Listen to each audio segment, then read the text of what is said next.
Bonjour à tous et bienvenue sur cette chaîne où nous décryptons l'actualité qui fait bouger l'Afrique et le monde entier. Aujourd'hui, nous nous intéressons à la situation sociopolitique du côté de la Côte d'Ivoire en ce moment.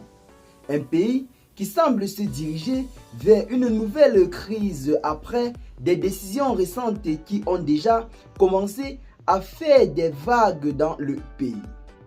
La Côte d'Ivoire, un pays d'Afrique de l'Ouest connu pour son dynamisme économique, est aussi malheureusement marqué par des tensions politiques récurrentes.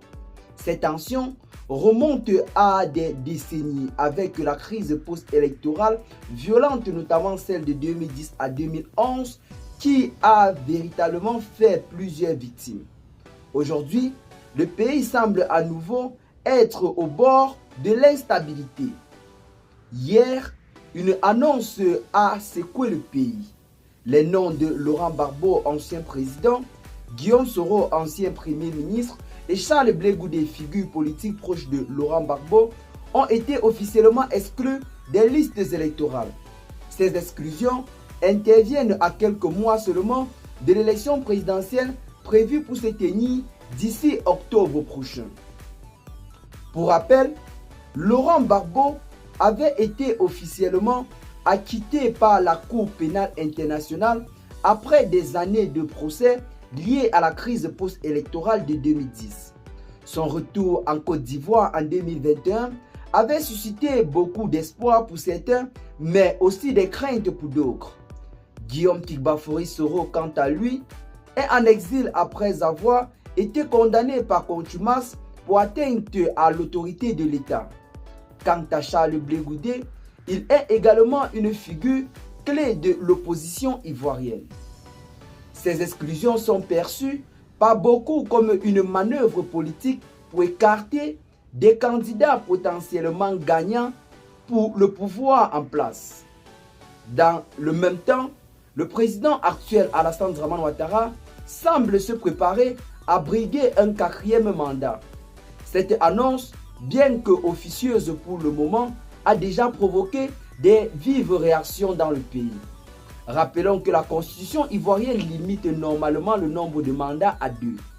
Cependant, en 2020, Alassane Ouattara avait justifié sa candidature pour un 3e mandat en arguant que la nouvelle constitution de 2016 avait réinitialisé son compteur de mandats. Cette éventuelle candidature pour un 4e mandat est perçue par l'opposition et une partie de la population comme une volonté pour Alassane Ouattara de s'accrocher au pouvoir, ce qui pourrait, une fois de plus, exacerber les tensions. La combinaison de ces deux éléments, à savoir les exclusions des listes électorales et la candidature d'Alassane Ouattara pour un 4e mandat, crée un climat politique très tendu actuellement dans le pays. Les partisans de Laurent Gbagbo, Guillaume Soro et Charles Blé Goudé dénoncent une exclusion antidémocratique, tandis que les opposants à Ouattara critiquent une dérive autoritaire.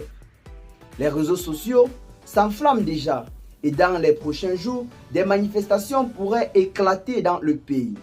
Le risque d'une nouvelle crise post-électorale semblable à celle de 2010 est réel.